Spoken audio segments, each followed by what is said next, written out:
Hey, and welcome to another episode of the Marco Podcast. A show dedicated to the realness of organization and entrepreneurship. This space was created for every woman who needs motivation or inspiration to get organized and to keep going after her dream. I'm your host, Angel J. Sit back and prepare for valuable tips, resources, laugh, and much more. If this is your first time here, welcome and thanks for joining. If you've been hanging around for a while, welcome back, and I hope you brought a friend.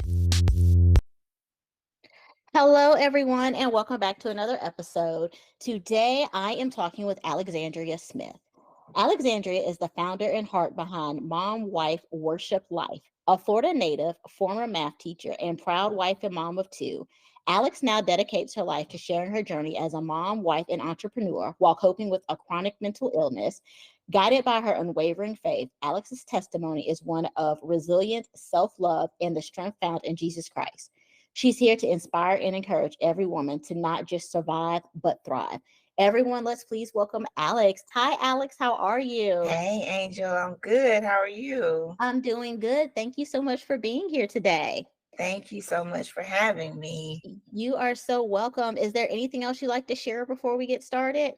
Oh, no, I think you covered all the bases. I'm ready, excited to jump in. Okay, awesome. So today we are going to be talking about organization. As everybody knows, it's one of my favorite topics. Makes me happy to talk about, and I love hearing how other people are organized or disorganized, or what their organization journey was like, because it looks different for everyone, and doesn't matter how you got there. It just matters that you got there. So, how do you stay organized as a wife, a mom of two, and an entrepreneur?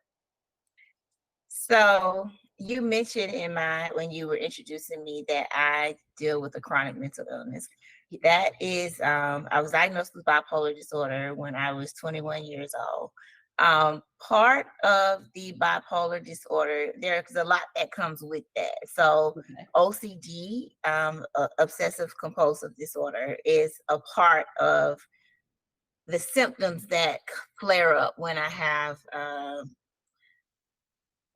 in the middle of a manic episode of bipolar disorder. So I say all that to say I'm extremely organized, almost to to a point of obsessiveness. So when I am stressed or highly anxious, I feel the need to be even more organized. So how do I stay organized as a wife and a mom and an entrepreneur? I almost have to be for my sanity, if that makes any sense. No, that makes perfect sense. I need the organization to make me feel like everything is the way that it should be, so that I can function as I need to. So I actually have an organizer who I call on, and I'm like, okay, I'm about to start a new project. Well, let's reorganize. So it's something that I do I won't say on a regular basis, but it's not, I believe that organization is not something you just do one time. Like, I got organized and I'm going to stay organized forever. Like, it's an ongoing process. So she comes, I'll say seasonally, when when we have to change out the girls' school clothes from winter to summer, or when we, like my daughter always says, it's that time of year again. I know I have to start cleaning out my toys because her birthday is right around Christmas. So she knows that in order for her to get new things, she has to give away some of the old things. So she knows around her birthday it's time to start decluttering and getting rid of the things that we don't really use that often anymore. So it's ongoing for me, and I do highly lean on my organizer who comes in, and sometimes her projects are bigger than others. Like the biggest project we've done is probably the garage, which was like the bane of my existence, because when we moved in, the movers kind of just, I said, make everything as neat as you can. And they did that, but they didn't have any type of order that they put everything in. So it was like stuff that we need was all the way in the back on the bottom. Stuff that we don't use was all the way in the front at the top, So it was like we had to get all that just in a way that we could actually use it.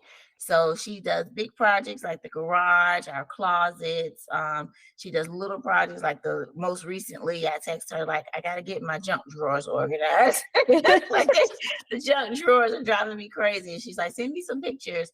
So it was like she said, oh, it's not that bad. You just gotta do some purging. So, just it helps me to not get overwhelmed because when things are cluttered, I feel very overwhelmed. I feel like it's out of my control. So organization helps me have some sense of control in my environment. Okay, I got you. That makes a lot of sense. And I know I've heard a lot of people say that like their garage is just always the thing that needs to be organized. And I'm like, your garage is where you park your car. And what do you have in your garage? Like that is the garage is your car's house.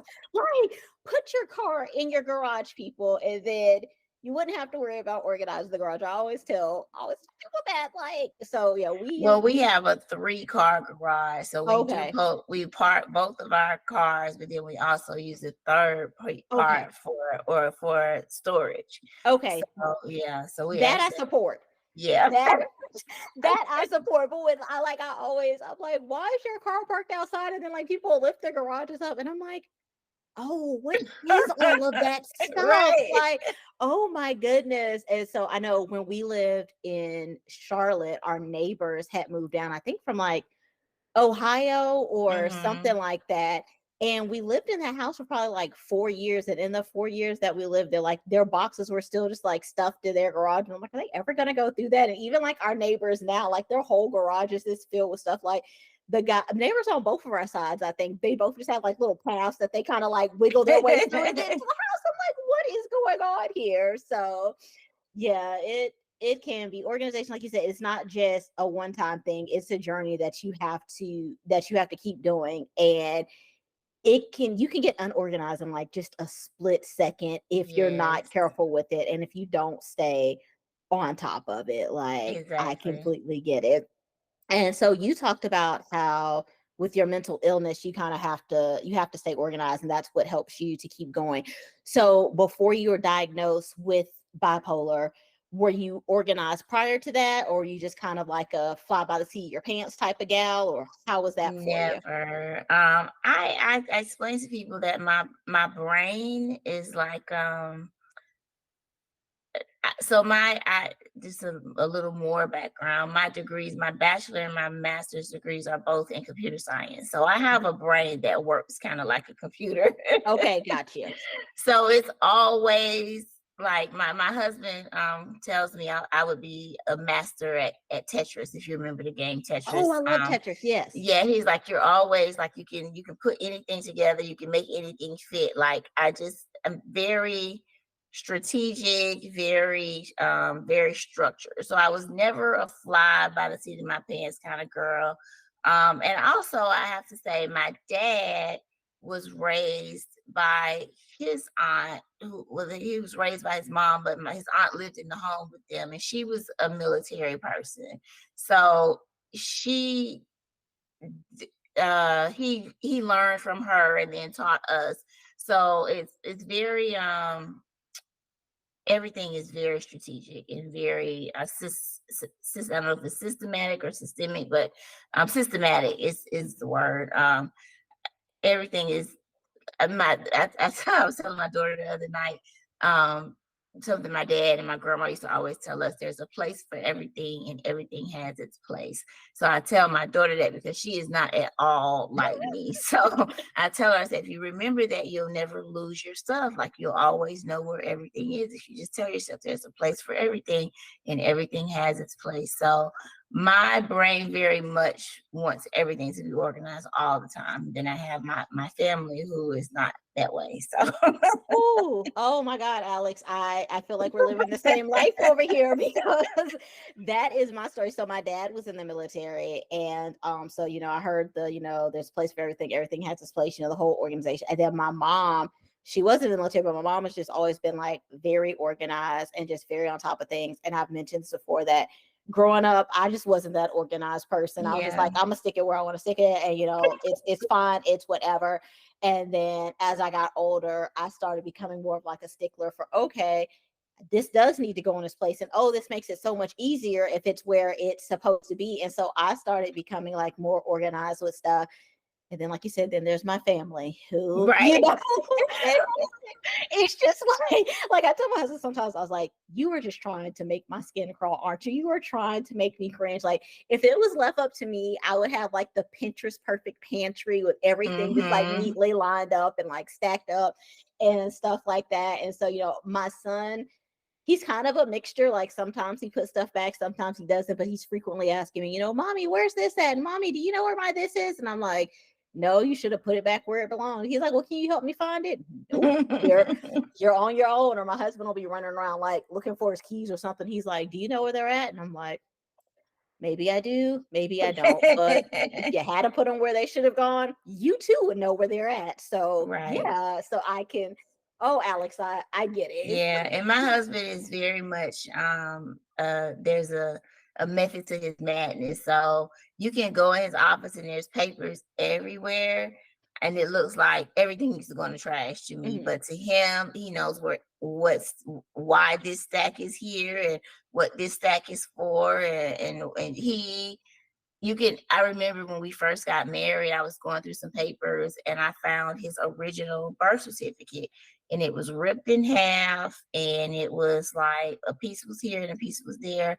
And so I taped it back together. I made a copy of it and I gave it to him. And I said, you may want to hold on to this. He said, oh, I knew where it was all along. I knew it was ripped in two and I knew where both sides were.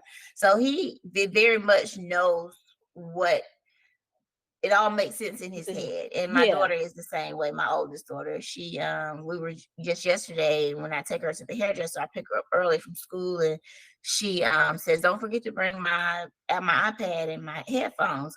And so I had the iPad, but I couldn't find the headphones. And so I gave her my earpods. I said, I don't know where your headphones are. You're going to have to look for them.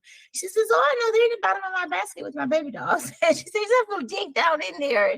So they both have these, ways that they keep up with their things. It's not as at all like I would do it, but well, ma'am, one, you should have told me that they was in the bottom of the basket with my baby dolls, because I'm not gonna look there. Like, that may make sense to you, but that doesn't make sense to me. Because did your baby dolls need to listen to the iPad? Did they need? I mean, why are your headphones at the bottom of the basket with your baby dolls? With your dolls, right? The basket, in my mind, is for the baby dolls, not the headphones. Exactly. But it's like funny that you said that and you bring up like the stacks of papers, because last year I did a series on my podcast called the Clutterbug series, and it's by this lady named Cass, and I can't remember last name. I don't know if you ever heard of the Clutterbug theory or not. So I can't remember everything, but there's like basically there's 4 different types of bugs. There's like a ladybug, a butterfly, a cricket, and a bee, I think. And it talks about how everyone's organizing skills are different, and that some people, I can't remember which bug is which, but like one of the bugs, stacks of paper is their thing, because they put stuff in stacks with the intent of getting it organized, but they never actually find time to organize it because their system is so complex. But just like your husband, they know exactly where it is. If you like your husband, they know exactly where stuff is. If you say, oh, I can't find this, they can be like, oh, like your daughter said, it's in the bottom of the basket with the baby dolls. Like, they know that.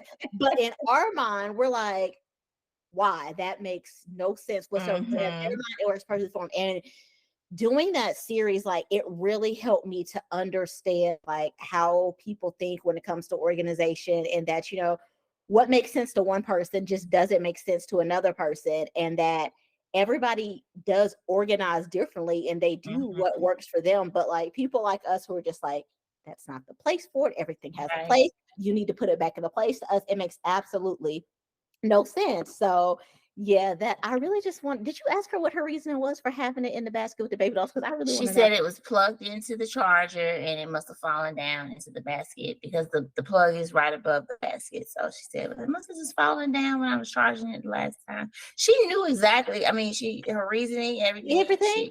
Yep. Why didn't she just take it out? This is the stuff that baffles me. Like, why Right. didn't she just take it out? But at least she knew where they was. So I'm a Yeah. get rid of that one.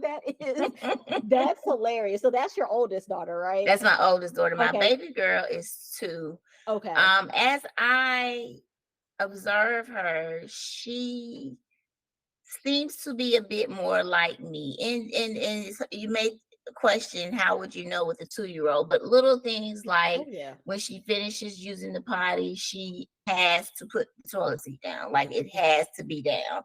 If she has to put her little potty seat back on the hook, like it can't be left on the potty. So little things like that. She's very particular about how things are left. It's just little things me and my husband both pick up on that makes me feel like she's more of a what we call a type A personality, who really is particular about the details. But we'll see as she gets older. Okay, so that'll be funny. A little bit of a house divided. Right. Everyone trying to figure out. Oh my goodness. So at what point in your life did you decide that you needed to have this organizer to come in and help you? When did you decide that I can't do this on my own? It was recently. So when we moved here, and we've been here since I was pregnant with my baby daughter. So going on 3 years. Okay. 3 years now. The garage. It was the garage that I just couldn't. I knew I couldn't do it by myself. And my husband is a bit of a hoarder. So he's like, you deal with your stuff, just leave my stuff alone, just like you can clean anything you want of your own stuff, just don't touch my stuff. So I knew we had to have some type of intervention to get him to part with, or if not part with, to put it in an organized way. So he is pretty, I've taken on the responsibility as the home manager, and he has agreed. He has given that to me fully. Okay. So it really comes down to me saying, okay, this person is going to come do this. This is how much it's going to cost. This is when they're coming. This is what we're doing. Okay. So it was when we moved here that I found her through a friend. She's a Jill of all trades. She does decorating, organizing, and event planning. So I found her through a friend. She had actually done a redecoration of their master bedroom, and I just put her kind of in the back of my mind, like I'm going to use her for something one day. I just don't know what. And it actually, I kind of handle the decorating on my own, and I enjoy that piece. But the organization, I needed some help with the garage. And so once she came in, and she did such an amazing job on the garage. And when I say amazing, it was like she came in, she looked at the garage, she says, oh, you're going to need this many, this type of shelf, this height. She had no, I measured everything. She had no measuring tape. She just said, you're going to need this, this, and this. We'll order it from here. I'll order it. I'll bring it in. I'll put it together. We'll have it done by this day. It's going to take this amount of time and this amount of money.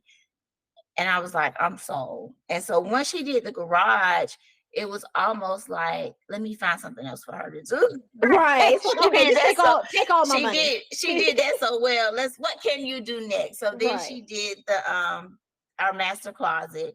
And that was an issue because in our old house, although our old house was smaller, our master closet was humongous compared, like twice the size of our master closet now. Okay. So we really had to find like an innovative way to fit everything to where we could actually use it and it wasn't piled up on top of each other. So she did our master closet next.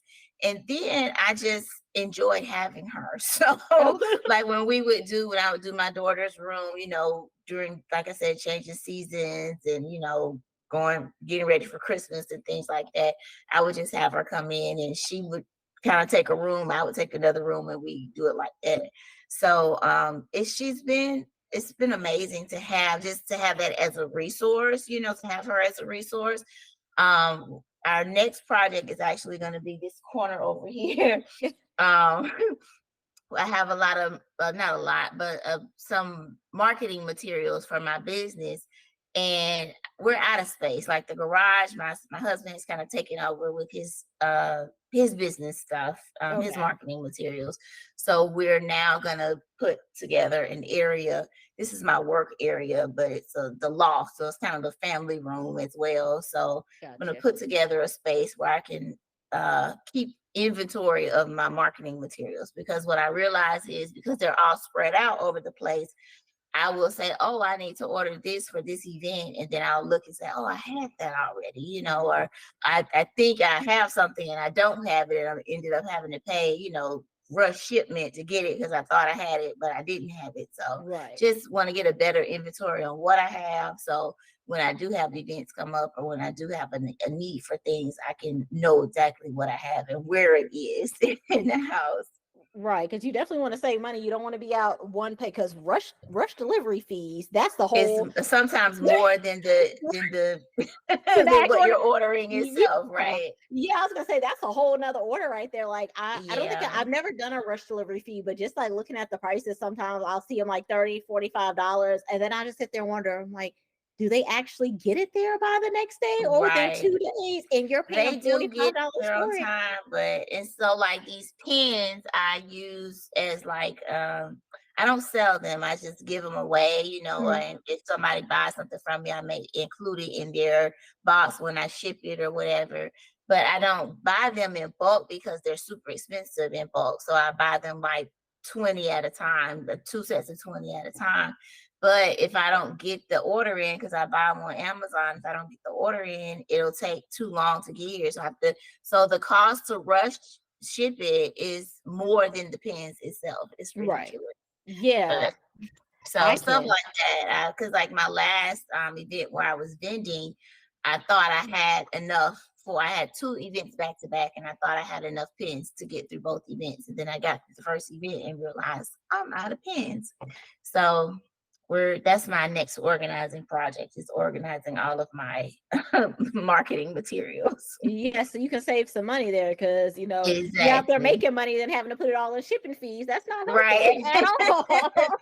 So, oh, have you ever had like a moment in your life, like at any point in time in your life, where you were just so completely disorganized? And if you did, like, how did you get through that? I wouldn't say that it was that I've never had a moment. I won't say never say never, but I tend to be fairly organized even when I'm disorganized, if that Okay. makes sense. So No, that what makes looks sense. like disorganization to me looks like per- perfect organization to someone else. So Gotcha. there are areas right now where I can look and say, I need to get this together. Like for instance, my daughter's art projects, I pile them all in a basket, and then I use this company who takes the pictures of them and makes a book, Oh, archive, I think it is. oh, But cool. I've been piling this stuff in this basket for too long. Much too long. So I that's definitely something I need to get on top of. So stuff like that, where I know in my mind I need to take the time to sit down and really get the project done, but it's not ever been a situation where I feel like I can't tolerate this organization. Like I said, there's a place for everything, and everything has its place. So my daughter has a little corner in her closet with her basket with her art stuff. And we know when she gets new art stuff, we put it in that basket. But the basket is to the point now where it's starting to overflow. So we Gotcha. really need to start getting on top of that. But I tend to stay pretty organized. I'll tell you a funny story. When I was teaching, my principal, when she would come in my room to do observations, she'd say, I just want to move everything around on your desk and see what you do. I just want to I just want to move the pens and change everything out of your drawers and just see what you do when you realize it's moved. Oh my gosh. No, no, that's the worst thing you can do to someone like us. Like, Right. please don't. In another school I taught at, my my neighbor that taught next door to me, I would have to leave to go to the restroom. I said, could you watch my kids while I go to the restroom? And I would come back and he would have moved the desk around, just to like to taunt me. Yeah. But yeah, so I stay pretty organized. It's something that people tease me about a lot. So yeah.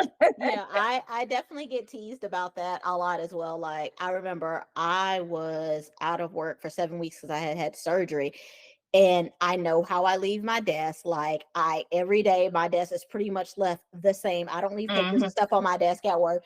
And so I came back after these 7 weeks, and I remember texting my husband. I was like, "Someone sat at my desk." He was like, "What?"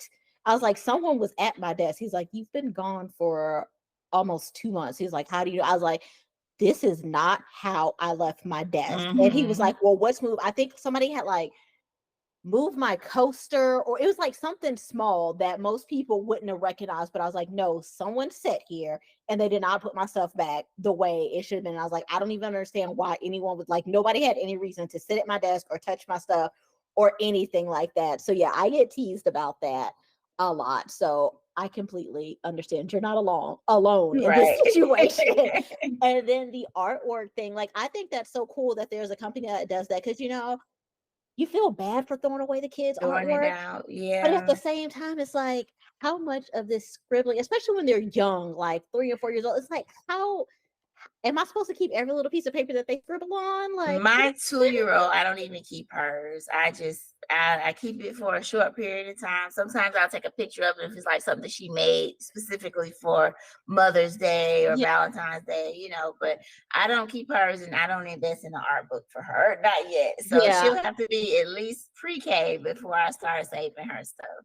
I got you on that. Yeah, my son, like I have some of his stuff like hung up on my wall and stuff. And then actually one of his because he's always like drawing little things. Like right now he says he wants to be an artist when he grows up. So we got him a sketchbook and stuff for Christmas. And so one of his drawings that he did was like a drawing of me and him. He did it when he was in like kindergarten. I mean, obviously it's like stick figures, but I think it was like, it's like, yeah, stick figures, like our heads are like this big on it. Yeah. And, but it has my name and it says his name and then it says mommy or whatever.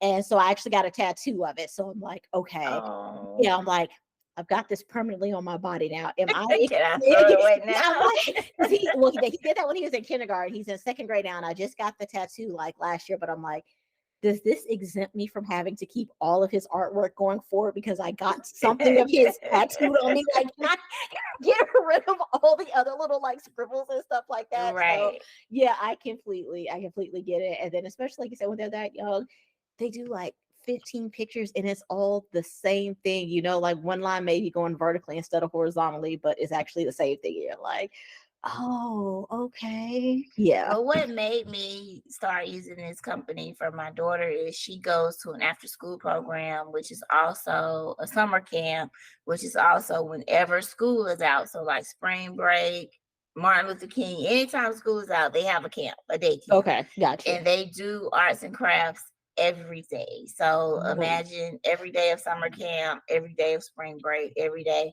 So, and it's really neat little pieces that they do. And that's what made me want to start documenting her art, because it to me, it was too nice to throw away. It wasn't just pictures or scribbles or anything like that. Okay. And then at her school, her art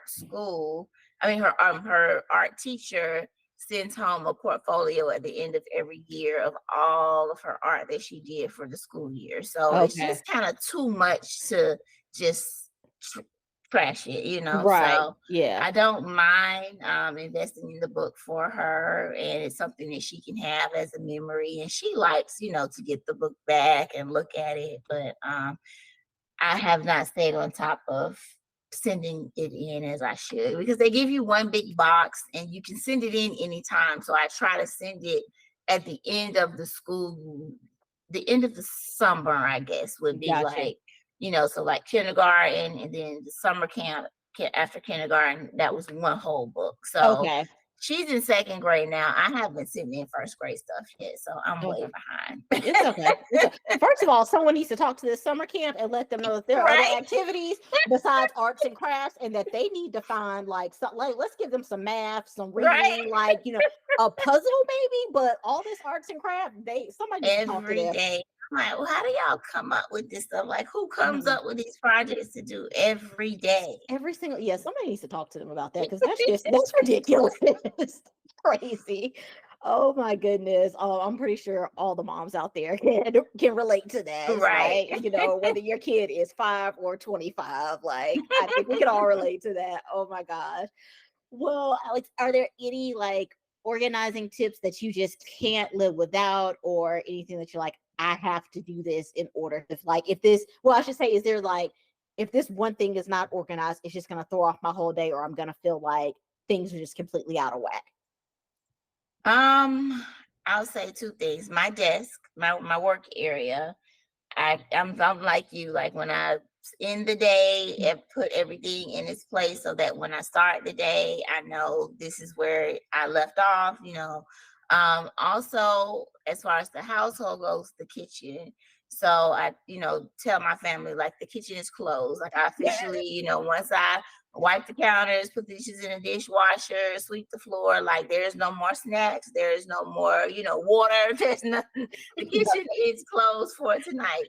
And so I do, make sure, and it doesn't have to be perfectly cleaned every night, but I do like to have things in order so that when we start off the next morning, we don't start in chaos. I feel like we can start from a place of peace and calm because everything has been put in its place the night before. So those are the two things that if I had to make sure it's always done, I would make sure that my desk is in order before I end the day so that I can start the day at work how I want to start, and then the kitchen is closed properly at night. Okay, I got you. That makes sense. I hear the kitchen is a big thing for like a lot of people. That's like one of the main things that people say, is that the kitchen needs to be done and organized. It just makes you think of like when you was a kid, like you said, your parents were like, the kitchen's closed, don't nobody touch nothing, don't nobody, Yeah.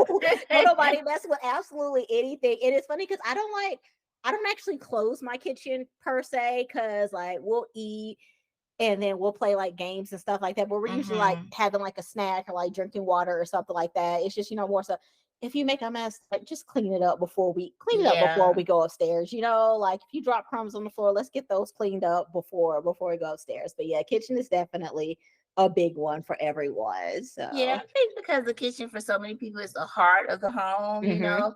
And like I said, for me, it's in order to start the day off in the morning where it's calm and peaceful, then I kind of have to start with a calm and peaceful environment. Right. So if there's stuff all over the place, like I just, I like the counters to be free of clutter. So if that means making sure the dirty dishes go in the dishwasher and making sure the mail goes in the mail bin or whatever that looks like, I just like the counters to be free of clutter.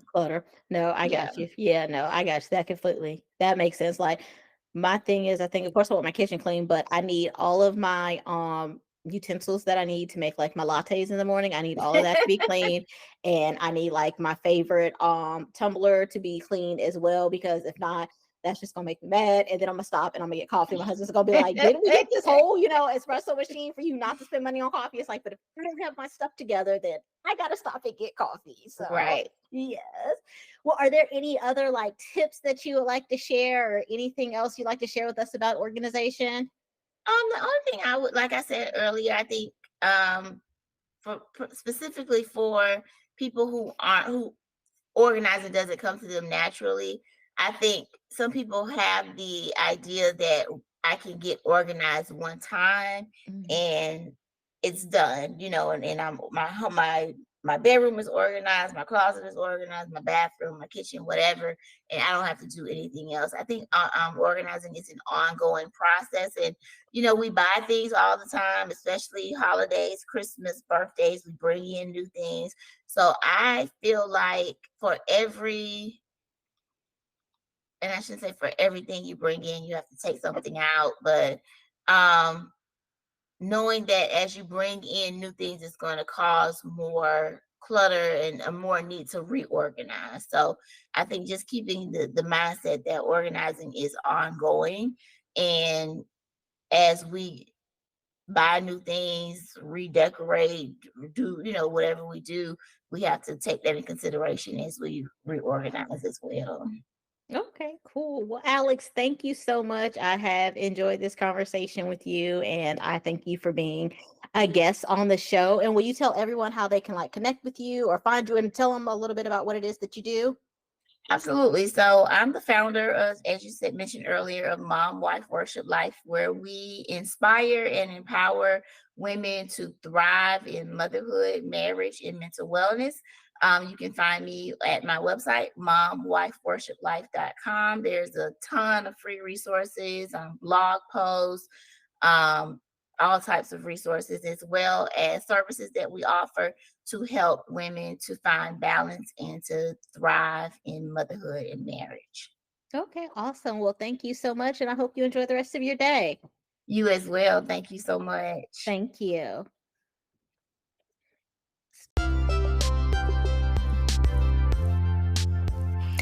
Thank you for tuning in to another episode of the Modco podcast. I hope that you enjoyed this episode and learned something from it.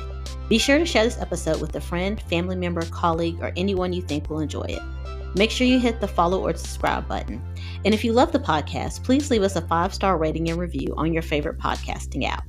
That helps others to find us and gets us listed in other show recommendations. So you all know that I run on coffee, and so does the show. If you'd like to buy us a coffee, you can do so by clicking on the link in the show notes. Thank you so much, and chat soon.